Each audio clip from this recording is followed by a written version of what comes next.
Today இன்னைக்கு வீடியோக்கு என்ன பண்ண போறோம்?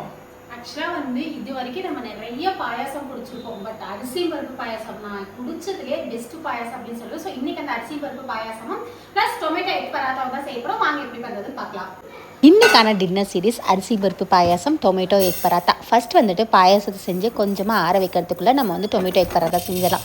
பாயாசத்துக்கு 2 டேபிள் ஸ்பூன் வந்து பாசிப்பருப்பு போட்டுட்டு நல்லா பொன்னிறமாக வந்து ஃப்ரை பண்ணி ஒரு பிளேட்டில் தனியாக வச்சுருங்க, ஆறட்டும்.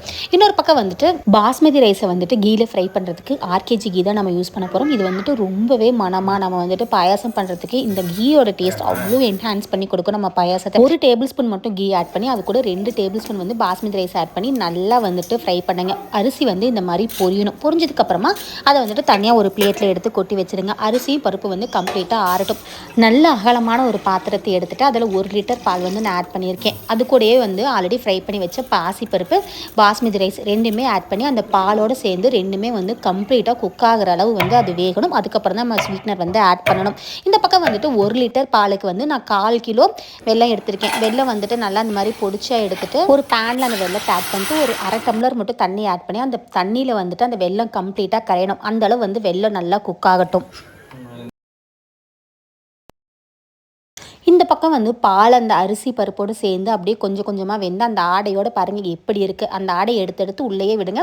ஸோ நம்ம வந்து லாஸ்ட்டாக அந்த பாயசம் வந்து ரெடியாக எடுக்கிறப்போ நல்ல க்ரீமி கன்சிஸ்டன்சி வந்துடும். வெல்லம் நல்லா கொதிச்சதுக்கப்புறமா நல்லா ஒரு கொதி வந்ததுமே வந்துட்டு ஆஃப் பண்ணிடுங்க. இல்லைனா வந்து பாகு மாதிரி ஆயிரும். ஆஃப் பண்ணி ஃபில்ட்ரு பண்ணி எடுத்துருங்க. அந்த ஆடை வந்து பாலோட எப்படி வந்திருக்கு பாருங்கள். ஸோ ரைஸும் பருப்பு வந்து கம்ப்ளீட்டாக வெந்துருச்சான்னு சொல்லி செக் பண்ணிவிட்டு வெந்ததுக்கப்புறமா வந்து நம்ம ஆல்ரெடி ஃபில்ட்ரு பண்ணி வச்சு அந்த வெல்லத்தை வந்து உள்ளே ஆட் பண்ண வேண்டியதான்.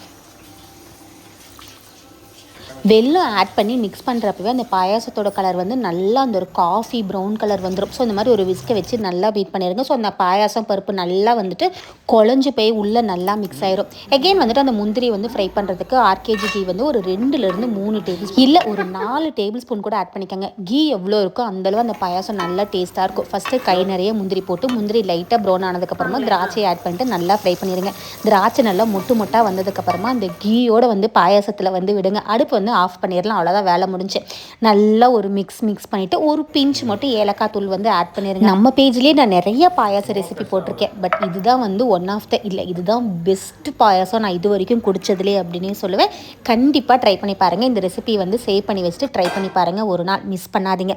நெக்ஸ்ட் வந்துட்டு டொமேட்டோ எக் பராத்தா தான் செய்ய போகிறோம். குழந்தைங்களுக்கு முட்டையே பிடிக்காது அப்படின்னா டொமேட்டோ எக் பராத்தாவை ஒரு நாள் செஞ்சு கொடுத்து பாருங்கள். டின்னருக்கோ இல்லை லஞ்சுக்கோ. அப்புறம் வாரத்தில் 3 நாளுமே இதுதான் கேட்பாங்க. லஞ்ச் பாக்ஸ்க்கு 3 தக்காளி வந்துட்டு சுடுதண்ணியில் வேக வச்சு அது கூட ஒரு வரமிளகாவையும் போட்டு வேக வச்சு எடுத்துகிட்டு அதை வந்து அரைச்சிடுங்க. கம்ப்ளீட்டாக வந்துட்டு அரைக்கலனாலும் பரவாயில்ல, கொஞ்சம் திரியாக இருந்தால் பராத்தா சாப்பிட்றதுக்கு நல்லாயிருக்கும். இல்லை குழந்தைங்களுக்கு செய்கிறீங்க அப்படின்னா நல்லாவே அரைச்சிடுங்க. அது கூட வந்து 3 டேபிள் ஸ்பூன் கோதுமை மாவு, 3 டேபிள் ஸ்பூன் மைதா மாவு, கொஞ்சமாக உப்பு போட்டுட்டு கொஞ்சமாக மட்டும் எண்ணெய் ஆட் பண்ணிவிட்டு நல்லா வந்து பெரட்டி எடுத்துருங்க. ஒரு 5லேருந்து 10 நிமிஷம் வந்துட்டு நல்லா கையெடுக்காமல் பெரட்டிகிட்டே இருந்தீங்கன்னா வந்து பராத்தா வந்து நமக்கு அவ்வளோ சாஃப்டாக இருக்கும். அந்த சாப்பிட்றதுக்கே நல்ல பட்டரி கன்சிஸ்டன்சியில் இருக்கும். ஒரு 10 நிமிஷம் மட்டும் ஊற வைங்க போதும். ரொம்ப நேரம்லாம் ஊற வைக்க வேண்டியதில்லை. லைட்டாக கோதுமை மாவு ஸ்ப்ரெட் பண்ணிவிட்டு நல்லா வந்துட்டு இந்த மாதிரி பெரிய சைஸாக வர மாதிரி வந்து தேய்ச்சி எடுத்துக்கோங்க.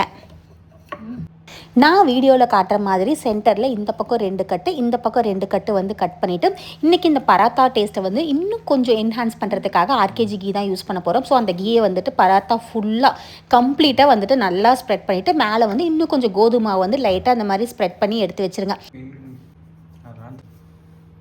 நான் வீடியோவில் காட்டுற மாதிரி ஃபஸ்ட்டு மேலே வந்து இந்த மாதிரி மடித்து ஃபோல்ட் பண்ணிவிட்டு அதே மாதிரி கீழேயுமே மடித்து ஃபோல்ட் பண்ணிவிட்டு வீடியோவில் காட்டுற மாதிரி வந்து ஃபோல்ட் பண்ணுங்கள். ஸோ அப்போ வந்துட்டு நமக்கு பராத்தா வந்து நல்லா அந்த கடையில் வாங்குற மாதிரி லேயராக குழந்தைங்களுக்குமே சாப்பிட்றதுக்கு அவ்வளோ இன்ட்ரெஸ்ட்டாக இருக்கும். இந்த டொமேட்டோ எக் பராத்தா நான் ஃபர்ஸ்ட் டைம் வீடியோவுக்கு ட்ரை பண்ணியிருந்தேன். பட் அவ்வளோ அல்டிமேட்டாக இருந்தது. என் பாப்பாவுக்கு ரொம்பவே பிடிச்சது. அம்மா நாளைக்கு எனக்கு லஞ்ச் பாக்ஸ்க்கு இதுவே செஞ்சு கொடு அப்படிங்கிற மாதிரி கேட்டிருந்தா. ஸோ எனக்கு ரொம்ப ஹாப்பியாக இருந்தது. ஸோ கண்டிப்பாக ஒரு நாள் நீங்களும் உங்கள் குழந்தைக்காக ட்ரை பண்ணி பாருங்கள். பாப்பாவுக்கு ரொம்பவே பிடிக்கும்.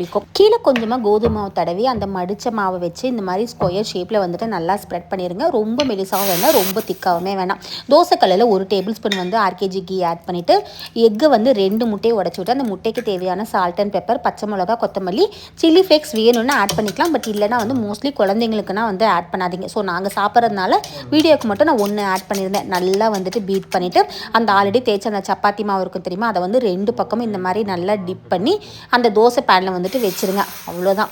2 பக்கமும் திருப்பி போட்டுட்டு கொஞ்சமாக இன்னும் ஒரு டேபிள் ஸ்பூன் வந்து ஆர்கேஜி கீ வந்துட்டு தடவி விட்டுட்டு நல்லா பராத்தா வந்து நல்லா பொசு பொசுன்னு பொல்லி வரும். வீடியோலேயே பாருங்கள், அவ்வளோ சூப்பராக இருக்கும் பார்க்குறதுக்கே.